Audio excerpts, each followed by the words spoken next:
இன்னைக்கு வந்து பார்த்தீங்கன்னா தக்லைஃப் படம் பார்த்துட்டு வந்தாங்க. இந்த படம் பார்த்துட்டு வந்ததுலேருந்து எனக்கு வந்து பார்த்தீங்கன்னா இந்த படத்தை பற்றி பேசணும் அப்படின்னு சொல்லி ஆர்வம் அதிகமாக இருந்துச்சுங்க. ஏன்னா நிறைய பேர் இந்த படத்தை பற்றி நெகட்டிவ் கமெண்ட்ஸ் கொடுத்துட்டு இருந்தாங்க. பட் எனக்கு வந்து பார்த்தீங்கன்னா அந்த அளவுக்குலாம் இல்லை.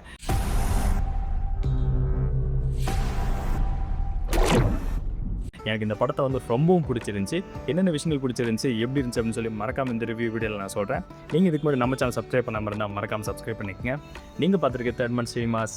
நான் உங்கள் சதீஷ்குமார். வாங்க வீடியோக்குள்ளே போகலாம்.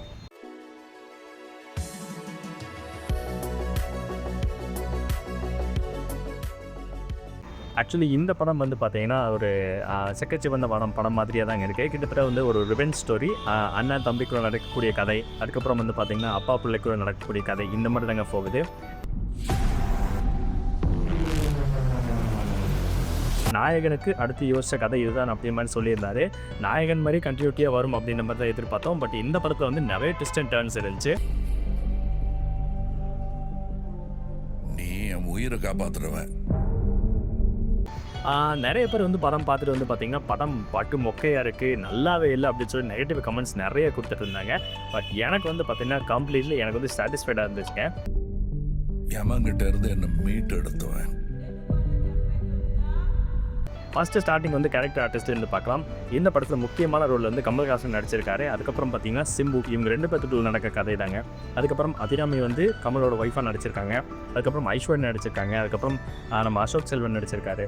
அது மாதிரி இன்னும் கேரக்டர் ஆர்டிஸ்ட் நிறைய பேர் நடிச்சிருக்காங்க. நாசர் முக்கியமான கேரக்டரில் இருக்காரு. அந்த எழுத்தையும் எந்த எழுத்தையும் ஒன்றா எழுதி வச்சுட்டான். கமலோட அண்ணனாக வராரு. அது மாதிரி நிறைய பேர் வந்து இந்த படத்தில் வந்து சூப்பராக ஃபில் பண்ணியிருக்காங்கன்னு சொல்லலாம். அதுக்கப்புறம் இந்த படத்தில் முக்கியமான விஷயமா சொல்ல வேண்டிய விஷயம் என்ன அப்படின்னு பார்த்தீங்கன்னா மியூசிக் தாங்க. என்னால் அதை வந்து இமேஜின் பண்ணவே முடியுது. அந்த அளவுக்கு வேற லெவல் இருந்துச்சுன்னு சொல்லலாங்க. நான் 8 அடி பாஞ்சா நீ 18 16 சரி கணக்கு புள்ள. வேற லெவலில் சூப்பராக கொடுத்துருந்தாரு. இது வரைக்கும் நான் பார்த்த ஏஆர் ரஹ்மான் மியூசிக் மாதிரியே இல்லைங்க. ஒரு வேற லெவல் இருந்துச்சு. உண்மையாக சொல்லலாம், விண்வெளி நாயகன் யார் அப்படின்னு கேட்டேன்னு ஏஆர் ரஹ்மான் தாங்க. உள்ள இருந்து நான் பார்த்துக்கிட்டு இருப்பேன், வெளியே அமரம் பார்த்துக்குவான். ஒரு தமிழ் இண்டஸ்ட்ரியில் அது மட்டும் இல்லாமல் ஒரு இந்திய பிள்ளைக வந்து பார்த்தீங்கன்னா அவரோட மியூசிக்னால இந்தியாவே வந்து ரொம்ப ஹாப்பியாக இருக்க வச்சுருந்துருக்காருன்னே சொல்லலாம். அந்தளவுக்கு வந்து பார்த்தீங்கன்னா ஒவ்வொரு டைமும் புது புது பிஜிஎம், புது புது மியூசிக் அவருக்குள்ளேருந்து புதுசு புதுசாக நிறைய தோண்டிகிட்டே இருக்குங்க. அமரம் தான் எல்லாத்தையும் பார்த்து பண்ணா நான் என்ன இதுக்கா அந்த அளவுக்கு வேற லெவல் பண்ணியிருந்தாரு அப்படின்னு சொல்லலாங்க. இந்த படத்தில் ஒரு மிகப்பெரிய பாசிட்டிவான விஷயம் அப்படின்னு நான் நினச்சது வந்து பார்த்தீங்கன்னா ஏஆர் ரஹ்மான் மியூசிக் தாங்க. எனக்கு ஏதோ சரியா படல, நீங்க இப்போ போக வேண்டாம். அதுக்கப்புறம் இந்த படத்தில் நான் பார்த்த முக்கியமான விஷயம் இது என்ன அப்படின்னு பார்த்தீங்கன்னா இந்த படத்தோட ஸ்க்ரீன் பிளே ரைட்டிங் ரொம்பவும் பிடிச்சிருந்துச்சுங்க. நிறைய பேர் சொன்னாங்க இந்த படம் வந்து மொக்கையாக இருக்குது அப்படின்ட்டு. ஆனால் இந்த படத்தோட ஸ்க்ரீன் பிளே ரைட்டிங் நீங்கள் வந்து நுண்ணிப்பாக பார்த்தீங்கன்னா தான் அந்த விஷயங்கள் வந்து உங்களுக்கு புரியுங்க. Madam, I am your only Adam. ஒவ்வொரு இடத்துல கட்ஸு இந்த மாதிரி ஒவ்வொரு சீன்ஸ் வரும்போது வந்து பார்த்தீங்கன்னா அதை கரெக்டாக வந்து கேரி பண்ணி கொண்டு போயிருந்தாங்க. எனக்கு வந்து ரொம்ப ரொம்ப சாட்டிஸ்ஃபைடாக இருந்துச்சுங்க இந்த படம்.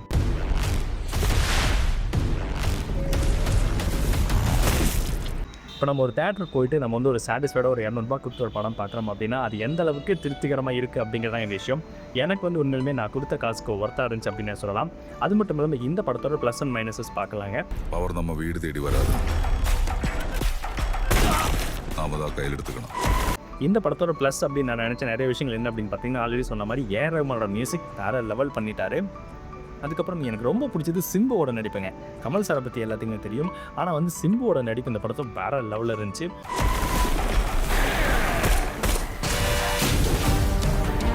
ரொம்ப ஓவர் ஆக்டிங் இல்லாமல், ரொம்பவும் லோவாக இல்லாமல் எல்லாத்தையும் வந்து கரெக்டாக கொடுத்துருந்தாரு. எனக்கு ரொம்ப ரொம்ப பிடிச்சிருந்துச்சு.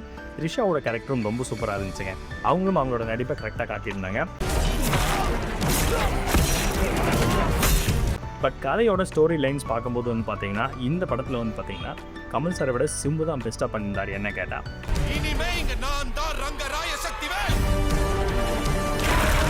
அதுக்கடுத்து வந்து ப்ளஸ் பாயிண்டாக நான் பார்த்த விஷயங்கள் ஆல்ரெடி நான் சொன்ன மாதிரி ஏஆர் ரஹ்மானோட மியூசிக் நல்லா இருந்துச்சு. அதுக்கப்புறம் ஸ்க்ரீன் ரைட்டிங் சூப்பராக இருந்துச்சு. நிறைய விஷயங்கள் எனக்கு ரொம்பவும் பிடிச்சிருந்துச்சுங்க.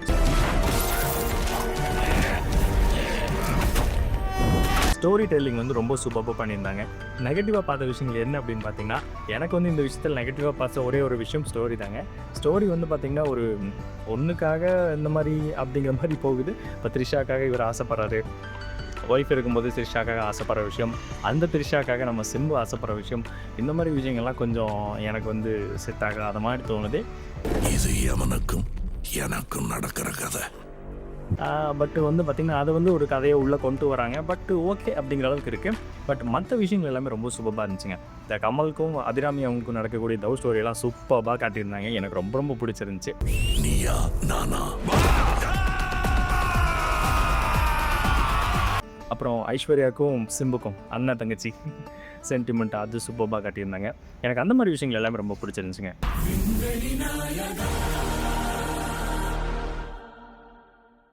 சப்போஸ் நீங்களும் இந்த படம் பார்க்குறீங்க அப்படின்னா மறக்காமல் போய் தேட்டரில் பாருங்கள்.